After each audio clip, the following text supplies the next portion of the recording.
الحمد لله الحمد لله الذي نستعينه ونستغفره ونعوذ بالله من شرور أنفسنا ومن سيئات أعمالنا من يهد الله فلا مضل له ومن يضلله فلا هادي له أشهد أن لا إله إلا الله وحده لا شريك له وأشهد أن محمدا عبده ورسوله لا نبي بعده اللهم صل على سيدنا محمد وعلى آله وأصحابه ومن والاه فيا أيها المسلمون الحاضرون أوصيكم ونفسي باتقوا الله فقد فاز المتقون وقال الله تعالى في القرآن العظيم أعوذ بالله من الشيطان الرجيم بسم الله الرحمن الرحيم سبحان الذي أسرى بعبده ليلا من المسجد الحرام إلى المسجد الأقصى الذي باركنا حوله لنريه من آياتنا إنه هو السميع البصير. Angku-angku bapak-bapak kaum muslimin jamaah Jumat rahimakumullah, kembali kita memuji Allah dengan mengucapkan kalimat hamdalah alhamdulillahi rabbil alamin, karena Allah masih memberi kita kesempatan untuk menghirup udara kehidupan sampai pada hari ini. Kita bersyukur kepada Allah karena Allah pertemukan kita dengan bulan baru, bulan yang ke-8 dari kalender Hijriah pada hari ini, yaitu bulan daripada bulan Sya'ban. Hari ini bertepatan dengan tanggal 1 Sya'ban, bulan yang ke-8 daripada kalender Hijriah setelah kita melewati bulan Sya'ban. Tentu saja kita berharap pertemuan kita dengan hari yang baru, pertemuan kita dengan bulan yang baru, dan pertemuan kita dengan penghulunya hari Allah pada hari ini akan memperoleh kita semua kebaikan-kebaikan. Termasuklah kita hendaknya kepada orang-orang yang akan mendapatkan keampunan dari Allah Subhanahu wa taala. Termasuklah kita yang hadir pada siang hari ini hendaknya kepada orang-orang yang akan mendapatkan karunia-karunia dari Allah Subhanahu wa taala. Dan tentu saja kita berharap Allah akan mempertemukan kita kembali dengan Jumat yang akan datang. Kemudian kita baca salawat dan salam kepada Nabi Muhammad sallallahu alaihi wasallam. Allahumma salli wa sallim wa barik ala Sayyidina Muhammad wa ala alihi wa sahbihi wa sallim tasliman katsira. Mari sama-sama kita jadikan salawat dan salam ini menjadi salah satu zikir yang akan senantiasa menghias lisan kita pagi, petang, siang dan malam, dengan harapan salawat kita akan diterima oleh Allah, lalu disampaikan kepada Nabi Muhammad sallallahu alaihi wasallam, dan kita akan memperoleh faedah-faedah dari bacaan salawat itu di dunia, terutama nanti di akhirat, yaitu untuk mendapatkan syafaat dari Nabi Muhammad sallallahu alaihi wasallam. Kaum muslimin yang dimuliakan, beberapa hari yang lalu kita memperingati satu peristiwa yang besar yang terjadi di bulan Rajab, yaitu peristiwa Isra dan Mi'rajnya Nabi Muhammad sallallahu alaihi wasallam. Tentu saja sekarang kita sudah masuk pula ke bulan Sya'ban. Apabila kita lihat urutan-urutan kejadian-kejadian, amalan-amalan yang dianjurkan sejak daripada bulan Rajab, bulan Sya'ban sampai nanti ke bulan Ramadan, maka nampaklah bagi kita bagaimana Allah begitu mencurahkan rahmatnya kepada kita umat Nabi Muhammad sallallahu alaihi wasallam ini. Begitu banyak pintu-pintu kebaikan yang dibukakan bagi kita untuk menyambut satu bulan yang mulia, yaitu bulan Ramadan nanti. Kaum muslimin, kalau kita lihat lagi bagaimana peristiwa Isra dan Mi'raj, perjalanan Nabi Muhammad sallallahu alaihi wasallam di malam hari dari Masjidil Haram ke Masjidil Aqsa. Kemudian beliau naik Mi'raj ke Sidratil Muntaha untuk bertemu dengan Allah secara langsung. Maka ada beberapa hikmah yang bisa kita ambil untuk mempersiapkan diri kita menyambut bulan Sya'ban ini dan menapaki hari-hari nanti di bulan Ramadan insyaAllah. Kaum muslimin yang dimuliakan, di dalam beberapa riwayat dikatakan sebelum Allah memperjalankan Nabi Muhammad sallallahu alaihi wasallam dari Masjidil Haram ke Masjidil Aqsa, maka beliau didatangi oleh malaikat Jibril dan malaikat Mikail. Kemudian beliau dibaringkan di sisi Ka'bah. Setelah itu malaikat Jibril melakukan satu operasi pembedahan dada Nabi, sejak dari dada beliau sampai ke bawah perut beliau. Lalu dikeluarkanlah hati beliau oleh malaikat Jibril. Kemudian dibasuh hati tersebut dengan air yang diletakkan dalam sebuah bejana emas. Air tersebut adalah air Zam-Zam. Kemudian setelah selesai operasi itu, maka kemudian disatukan lagi lah dada Rasulullah sehingga beliau pulih kembali seperti sedia kala.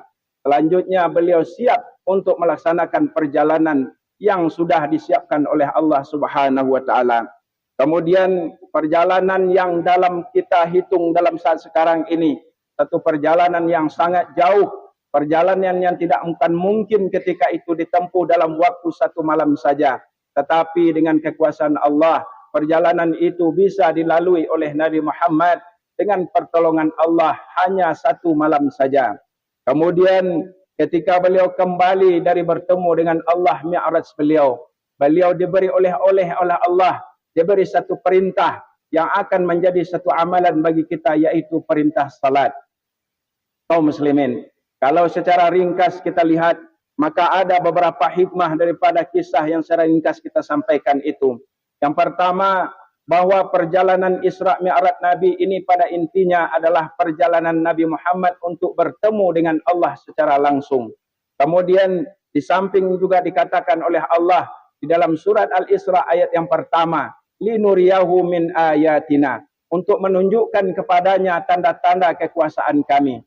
Di sini Allah juga ingin menunjukkan kekuasaannya kepada Nabi Muhammad. Tidak hanya kepada Nabi Muhammad, tetapi juga kepada kita sampai saat sekarang ini. Kemudian kaum muslimin, mari kita ambil beberapa hikmah secara ringkas dalam waktu yang terbatas ini. Yang pertama, sebagaimana dikatakan bahwa sebelum Nabi dibawa untuk melaksanakan perjalanan di malam Isra Mi'raj itu, beliau terlebih dahulu dibedah oleh malaikat Jibril, dibersihkan dada beliau. Apakah maknanya Nabi Muhammad memiliki hati atau dada yang kotor? Tidak. Tetapi di sini ada hikmah yang bisa kita ambil. Beliau akan pergi bertemu dengan Allah di Sidratil Muntaha. Untuk bertemu dengan Allah maka perlu hati seorang hamba dibersihkan. Kita ambil hikmahnya. Nampaknya sebelum apapun yang kita lakukan ibadah ini, perlu terlebih dahulu kita menata hati kita. Kita bersihkan hati kita terlebih dahulu. Kenapa demikian? Karena hati ini adalah kunci daripada diterimanya ibadah kita. Tidak akanlah diterima ibadah apapun yang kita lakukan, meskipun banyak jumlahnya. Seperti salat, beribu-ribu rakaat kita lakukan. Berpuasa kita berbilang hari. Berzakat kita dengan nilai yang tidak terkira. Pergi kita melaksanakan ibadah umrah, ibadah haji dengan waktu yang mungkin hanya beberapa waktu saja berpulang pergi kita ke tanah suci. Akan tetapi apabila hati kita tidak jaga, semua amalan tersebut tidak akan diterima oleh Allah Subhanahu wa taala. Dalam sebuah hadis dikatakan bahwa pintu-pintu surga dibuka setiap hari Isnin dan hari Kamis. Lalu diampunilah seluruh hamba yang tidak berbuat kesyirikan atau menyekutukan Allah. Kemudian dikatakan tidak akan diberi keampunan dua orang yang saling bermusuhan. Dikatakanlah kepada malaikat yang akan mengangkat amalnya, tunda amal kedua orang ini. Jangan sampai diangkat dulu sampai keduanya berdamai. Maknanya apa? Amalan kita yang kita lakukan ada potensinya tidak akan diangkat dan tidak akan diterima oleh Allah Subhanahu wa taala apabila kita ada bermasalah dengan orang lain. Ada dendam khusumat, ada kebencian, ada rasa hasad. Apa yang menyebabkan dendam khusumat tersebut? Kenapa kita bermusuhan dengan orang lain? Kenapa kita iri dan dengki kepada orang? Tidak lain dan tidak bukan adalah karena hati kita tidak siap untuk menerima orang apa adanya. Kita mungkin merasa diri kita lebih baik. Kita tidak senang melihat orang mendapatkan nikmat dari Allah Subhanahu wa taala. Bahkan kita berharap nikmat yang diterima orang itu boleh jadi akan dihilangkan oleh Allah Subhanahu wa taala dan dipindahkan kepada kita. Lihat bagaimana efeknya. Bagaimana hati ini kalau tidak kita tata dengan baik. Tidak akan diangkat amal kita apabila kita ini memiliki di dalam hati kita rasa sombong. Ada rasa ujub, ada rasa takabur. Merasa diri kita lebih baik daripada orang lain. Merasa amalan kita lah yang akan lebih diterima oleh Allah dibandingkan dengan amalan orang lain. Tak akan diangkat amalan seperti itu. Dalam hadis lain dikatakan bahwa tidak akan diangkatlah salat seseorang melebihi kepalanya meskipun satu jengkal saja. apabila dia tidak bertegur sapa dengan saudaranya. Nampak ini, kenapa orang tidak bertegur sapa dengan saudaranya? Tidak bersapa-sapaan sudah lebih dari 3 hari. Karena di dalam hatinya ada masalah, ada kebencian, tidak lapang dada dia. Kaum muslimin, makanya ini hikmah yang kita lihat. Bagaimana Rasulullah dibersihkan oleh Allah hati beliau sebelum melaksanakan Isra dan Mi'raj. Sebelum bertemu dengan Allah, nampaknya hati inilah yang sangat perlu dulu kita persiapkan. Mungkin tidak semua kita mempunyai kemampuan untuk beribadah dengan banyak. Tak semua kita mungkin mampu untuk salat berbilang rakaat di luar daripada salat-salat fardu. Tak semua kita mungkin bisa melaksanakan ibadah puasa, sunnah-sunnah di luar melainkan daripada ibadah bulan Ramadan saja. Akan tetapi kita semua memiliki hati. Dan kita semua berpotensi untuk memperbaiki hati kita. Barangkali dalam bahasa lain bisa kita katakan, tidak apa amal kita sedikit, akan tetapi kita memiliki hati yang lebih baik. Tapi jangan sampai dijadikan ini alasan pula, tak perlulah aku salat, tak perlulah aku berpuasa. Yang penting hatiku saja, hati aku perbaiki. Bukan begitu pemahamannya. Maknanya apa? Amalan yang sedikit diiringi dengan hati yang baik, hati yang bersih, maka insya Allah dia akan menjadi nilai yang sangat tinggi di sisi Allah Subhanahu wa taala. Kaum muslimin yang dimuliakan, maka inilah yang perlu kita ingat-ingat. Di samping kita berusaha memperbanyak ibadah kita, melangitkan doa-doa kita, maka perlu juga kita menimbang-nimbang hati kita ini. Oh, bagaimana kalau seandainya saya sudah berusaha mau berbaikan dengan orang itu, ternyata orang itu tidak mau berbaikan dengan saya. Ketika kita sudah menyatakan permintaan maaf kita, seperti pepatah kita orang Minang ini, putih kapeh buliah diliek, putih hati baka adaan. Nampak kita betul-betul ingin memperbaiki hubungan dengan orang tersebut, tapi orang itu tak mau, melengah dia, lari dia, maka urusan kita dengan Allah sudah selesai. Tinggal lagi urusan dia dengan Allah. Jadi ini bagaimanakah salat kita akan diterima, akan diangkat kalau seandainya dengan orang-orang di sekeliling kita, dengan saudara kita, kakak adik kita tak bertegur sapa sudah lebih daripada 3 hari. Persoalan-persoalan harta benda, masalah tanah, kita sudah khusyuk juga salat menurut kita, tapi ternyata tak diangkat. Kenapa? Ada yang menghalangi kita. Na'udzubillah min zalik. Oleh sebab itu kita minta kepada Allah Subhanahu wa taala supaya kita diberi jiwa yang takwa, diberi hati yang baik, sebagaimana doa Rasulullah sallallahu alaihi wasallam. Setiap kali beliau salat tahajud, salah satu doa Nabi adalah Rabbi ati nafsi taqwaha. Ya Allah, berilah aku jiwa yang takwa. Kemudian yang kedua, kaum muslimin, setelah kita bersihkan hati kita, kita berusaha berlapang dada, tak ada lagi dendam khusumat, tak ada lagi rasa sombong yang tersimpan dalam hati kita. Apa lagi yang harus kita perhatikan? Lihat bagaimana Allah memperjalankan Nabi Muhammad sallallahu alaihi wasallam dari Masjidil Haram ke Masjidil Aqsa. Itu jaraknya ratusan kilometer. Dari Makkah ke Madinah itu saja itu sudah sampai 450 kilometer. Bagaimana lagi dari Masjidil Haram, dari Makkah ke Masjidil Aqsa yang berada di Palestina. Ribuan kilometer bisa dilalui oleh Nabi Muhammad dengan satu kendaraan yang disebut dengan burak. Burak ini asal katanya daripada barkun, cahaya. Ini adalah kecepatan yang melebihi kecepatan cahaya. Allah Maha berkuasa. Maka kita lihat lagi. Apabila Allah berkehendak, maka tidak ada yang tak mungkin bagi Allah. Oleh sebab itu bagi kita yang mungkin sedang mempunyai masalah, sudah buntu jalan kita, terasa berat beban yang menimpa pundak kita ini terasa, tak nampak lagi jalan untuk keluar. Yakinlah kalau Allah berkehendak maka Allah akan bisa memberikan sesuatu yang tak pernah kita pikirkan. Begini kekuasaan Allah. Makanya peristiwa Isra Mi'raj ini diabadikan dengan kalimat Subhana, Maha suci Allah. Artinya apa? Allah mampu berbuat apa saja kepada kita. Jadi jangan pernah putus asa. Jangan pernah berfikir bahwa ini tidak mungkin terjadi. Kalau Allah berkehendak, maka dia akan menjadi. Hanya satu syaratnya. Jalin hubungan yang baik dengan Allah Subhanahu wa ta'ala. Mungkin ada di antara kita yang sedang memiliki masalah dengan istri, memiliki masalah dengan anak, memiliki masalah dengan saudara-saudara kita, kakak adik kita, tetangga kita, semua orang-orang di tempat bekerja kita. Rasa-rasa tak akan nampak jalan lagi untuk menyelesaikan masalah ini. Tapi yakinlah kalau kita menjalin hubungan dengan Allah Subhanahu wa taala, menangis kita meminta kepada Allah, Allah akan berikan jalan kepada kita. Bukankah Allah mengatakan kepada kita dalam Al-Quran, "Ud'uni astajib lakum." Berdoalah kepadaku, maka aku akan mengabulkan doa-doa kalian. Syaratnya jangan syirik, jangan makan makanan yang haram, jangan memutus silaturahim. Kembali lagi kepada yang pertama tadi. Kita berdoa tapi silaturahim putus. Doa kita tidak akan dikabulkan oleh Allah Subhanahu wa taala. Kita berdoa makan juga dari makanan yang haram, hasil menipu, hasil korupsi, tanah orang diambil sedikit demi sedikit. Berjualan kita bagaimana untuk mendapatkan untung yang besar saja, tak kita pedulikan ini halal atau haram. Tak akan dikabulkan doa kita oleh Allah Subhanahu wa taala. Selebih daripada 3 itu insya-Allah kita akan dikabulkan oleh Allah. Mungkin ada bapak-bapak punya masalah dengan anak. Bagaimana anakku lagi ini? Tak bisa diberi nasihat.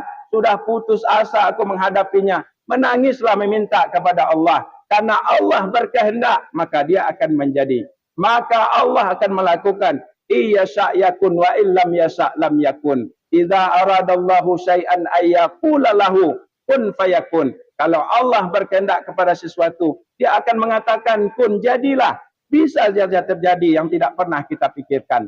Oleh sebab itu, ini salah satu hikmah lagi. Allah Maha berkuasa. Jangan pernah berputus asa. Mungkin ada yang berharap punya keturunan.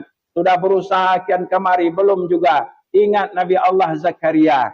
Ingat Nabi Allah Ibrahim. Berapa tahun mereka mendapatkan keturunan. Campur tangan Allah menyebabkan mereka mendapatkan keturunan. Kaum muslimin, jangan berputus asa. Allah Maha berkuasa. Kalau dia berkehendak, ada keyakinan kita. Kita dekati dia, insya Allah, Allah akan berikan pertolongannya kepada kita. Kemudian yang ketiga, perjalanan Nabi pulang-pulang beliau bawa oleh-oleh. Beliau bawa perintah salat. Salat ini dari awal 50 kali sehari semalam dijadikan menjadi 5 kali sehari semalam. Maka salat ini dikatakan sebagai tiang agama.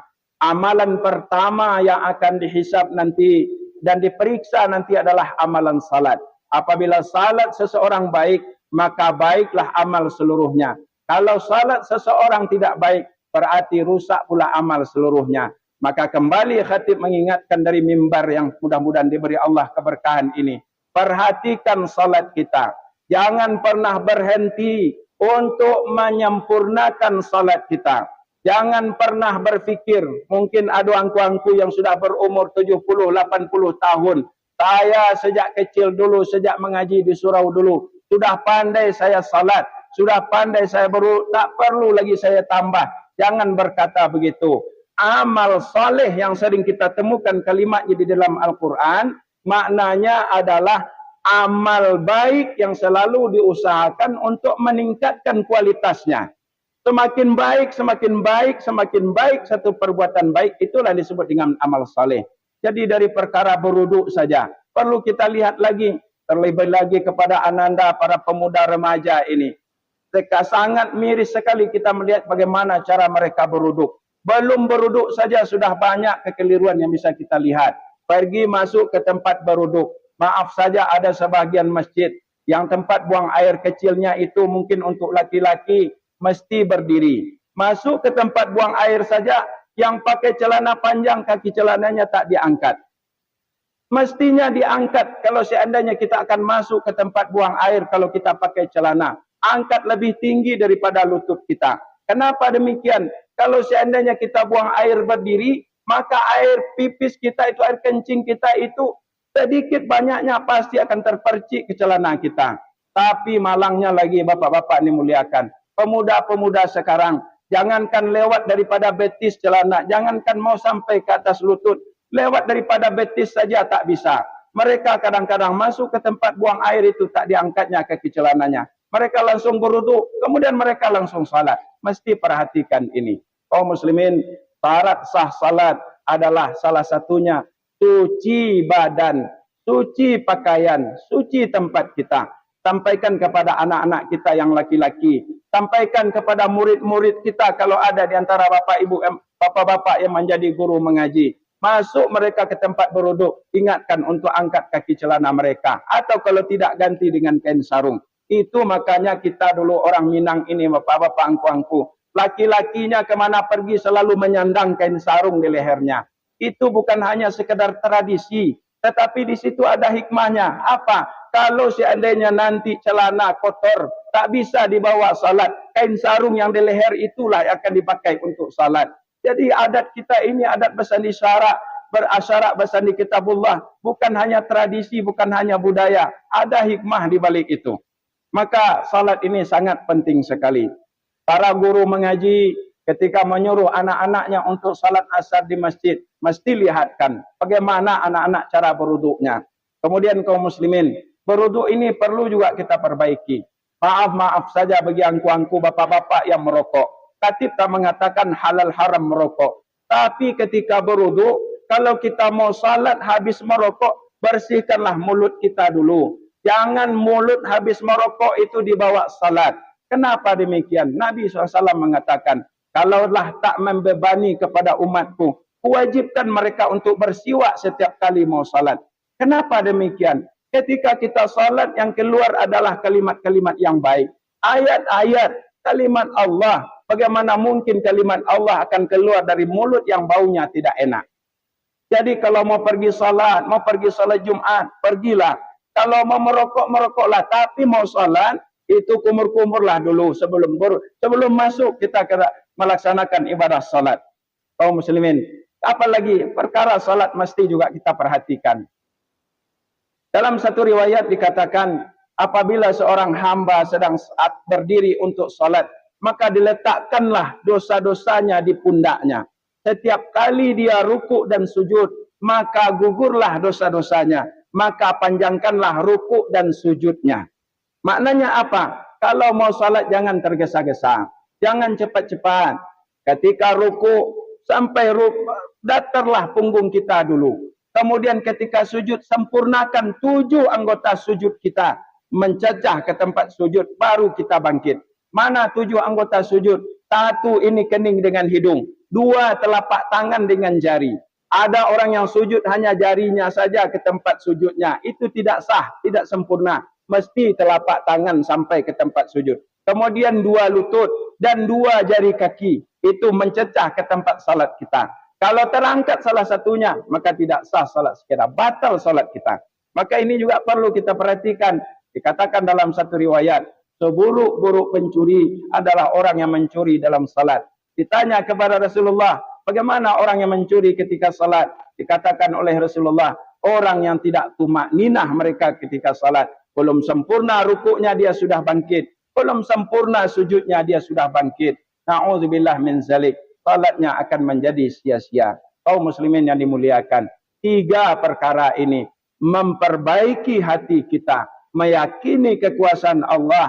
Dan menjaga serta memperbaiki salat kita. Inilah yang akan menjadi modal bagi kita menapaki bulan Rajab ini untuk masuk nanti ke bulan Ramadan insya-Allah. Kita bermohon kepada Allah, mudah-mudahan Allah beri kita keberkahan di bulan Rajab dan di bulan Sya'ban. Allah sampaikan kita ke bulan Ramadan dalam keadaan sehat lahir dan batin sehingga kita bisa menikmati indahnya beribadah di bulan Ramadan tahun ini insya-Allah. Fa'tabiru ya ulil absar la'allakum turhamun.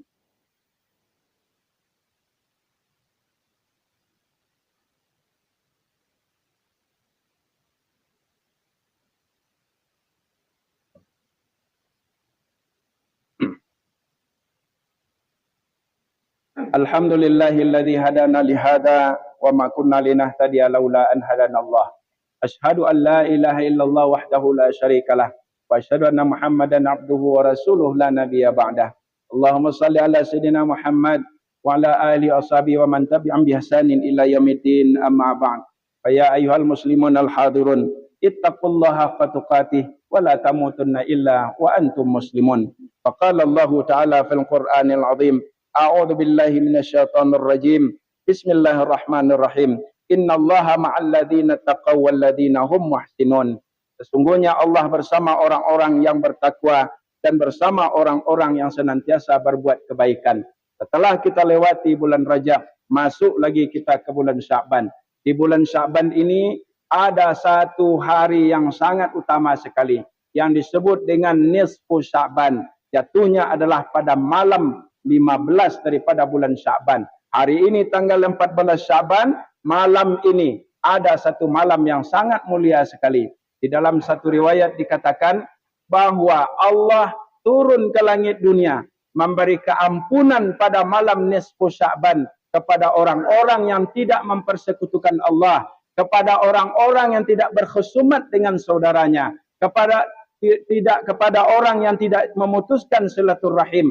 Allah akan berikan keampunan. Kalau dia meminta ampun, diampuni. Kalau dia berdoa, insya-Allah akan dikabulkan oleh Allah Subhanahu wa taala.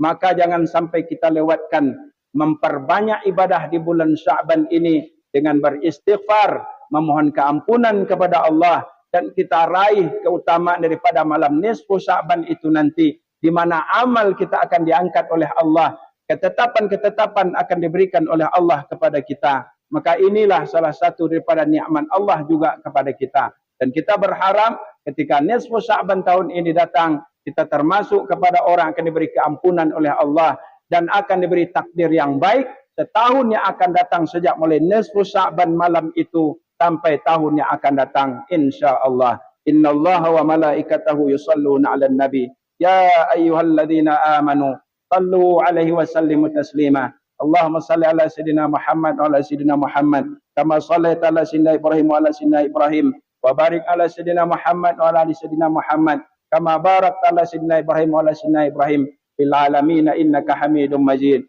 Allahumma ighfir lil mu'minina wal mu'minat wal muslimina wal muslimat al ahya'i minhum wal amwat wa tabi' bainana wa bainahum bil khairat wa ya qadiyal hajat. Ya Rabbana, ampuni dosa-dosa kami dan maafkan segala kesalahan kami ya Allah. Ampunilah dosa-dosa kami yang Engkau lebih tahu dari diri kami sendiri ya Allah ya Arhamar Rahimin. Ampunilah dosa ibu bapa kami dan maafkan kesalahan mereka ya Allah. Lindungilah ibu bapa kami dari siksaan kubur. Lapangkan dan terangkan kubur mereka, lalu jadikan kubur mereka menjadi taman surga. Haramkan wajah dan tubuh ibu bapa kami dari api neraka ya Allah. Masukkan mereka ke dalam surga dengan tanpa berhisab. Ampuni dosa istri dan dosa anak-anak kami. Ampuni dosa saudara-saudara kami. Ampuni dosa guru-guru kami ya Allah. Ampuni dosa kaum muslimin dan muslimat yang hidup ataupun yang sudah wafat. Ya Rabbana, berikanlah kami jiwa yang takwa. Karuniakan kepada kami hati yang khusyuk lagi ikhlas yang dipenuhi dengan keimanan dan keyakinan ya Allah. Siapapun yang akan Engkau hidupkan di antara kami, hidupkan dalam keadaan Islam. Siapapun yang akan Engkau wafatkan, wafatkanlah dalam keadaan beriman dan husnul khatimah ya Allah. Beri kami kesehatan lahir dan batin sampai akhir hayat kami, agar kami tetap bisa beribadah kepada Engkau dengan sempurna ya Allah. Lindungi kami dari segala wabah dan segala penyakit. Lindungi kami dari menjadi orang yang pelupa serta menjadi orang yang pikun. Ya Rabbana, jadikanlah rumah tangga kami dan rumah tangga anak-anak kami menjadi rumah tangga yang sakinah, mawadah dan rahmah. Karuniakan kepada anak-anak kami yang belum menikah pasangan yang saleh dan salehah, yang akan membawa kebaikan untuk agama dan dunia mereka ya Allah. Berikan kecukupan rezeki bagi mereka dari rezeki-Mu yang halal ya Allah. Karuniakan kepada mereka anak-anak yang sehat, yang saleh dan salehah. Jadikan kami dan anak cucu kami menjadi orang-orang yang mendirikan salat. Ya Rabbana, Engkau maha mengetahui keadaan kami ya Allah. Siapapun di antara kami yang sedang mempunyai masalah yang hadir pada siang hari ini ya Allah, mohon Engkau berikan bimbingan untuk mendapatkan jalan keluar dari masalahnya. Siapapun yang dalam keadaan sakit, mohon Engkau berikan kesembuhan, karena Engkau lah yang maha menyembuhkan. Siapapun yang berdoa dan berhajat, kabulkan doanya dan penuhilah segala hajatnya. Siapapun yang sedang mempunyai satu urusan, maka mudahkanlah urusannya ya Allah. Siapapun yang sedang berusaha untuk menyemput rezeki-Mu ya Allah, dengan berdagang, dengan mengojek, apapun yang mereka lakukan ya Allah, maka mudahkanlah urusan mereka dan bukakanlah pintu rezeki mereka seluas-luasnya ya Allah. Masukkanlah keyakinan ke dalam hati mereka bahawa rezeki-Mu amatlah banyak ya Allah. Engkau maha pengasih lagi maha penyantun ya Allah ya Fattahu ya Razak. Ya Rabbana, lindungilah negeri kami dari segala musibah dan bala bencana. Lindungi negara kami dari kejahatan orang-orang zalim dan kejahatan para pengkhianat bangsa ya Allah. Bimbinglah para pemimpin kami dan orang-orang yang bertanggung jawab dan mengurus urusan kami ke jalan yang Engkau ridhai ya Allah. Ya Rabbana, hancurkan dan cerai-beraikan barisan orang-orang zalim. Hancurkan dan cerai-beraikan barisan orang-orang pengkhianat ya Allah. Ya Rabbana, beri pertolongan kepada umat Islam dimanapun sedang terzalimi ya Allah. Beri kemenangan bagi para mujahidin dimanapun sedang berjuang mereka ya Allah. Di Palestina, di Suria dan dimanapun ya Allah ya Arhamar Rahimin. Ya Rabbana, kami bermohon kepada Engkau ya Allah, beri keberkahan bagi kami di bulan Rajab, beri kami keberkahan di bulan Sya'ban, sampaikan kami ke bulan Ramadan dalam keadaan sehat lahir dan batin. Ya Rabbana, jadikan kami pada hari Jumat ini ya Allah menjadi hamba-Mu yang akan Engkau ampuni dosa-dosanya. Jadikan kami pada hari ini menjadi orang-orang akan Kau kabulkan doanya dan Engkau penuhi hajatnya ya Allah. Sampaikanlah kami ke Jumat yang akan datang ya Allah. Akan tetapi jika ini Jumat yang terakhir bagi kami ya Allah, jika tak sampai umur ke Jumat yang akan datang ya Rabb, jadikan ini Jumat yang terbaik di dalam hidup kami ya Allah. Jadikan ini menjadi Jumat yang terbaik di dalam hidup kami ya Allah ya Arhamar Rahimin. Rabbana atina fid dunya hasanah wa fil akhirati hasanah wa qina adzaban nar. Walhamdulillahi rabbil alamin ibadallah. Innallaha ya'muru bil adli wal ihsan wa ita'idzil qurba wa yanha 'anil fahsya'i wal munkari wal baghi. Ya'idzukum la'allakum tadhakkarun. Fadhkurullaha yazkurkum wa wastajib lakum was'alun fadliyatikum. Wa la dzikrullahi akbar wa aqimus salah.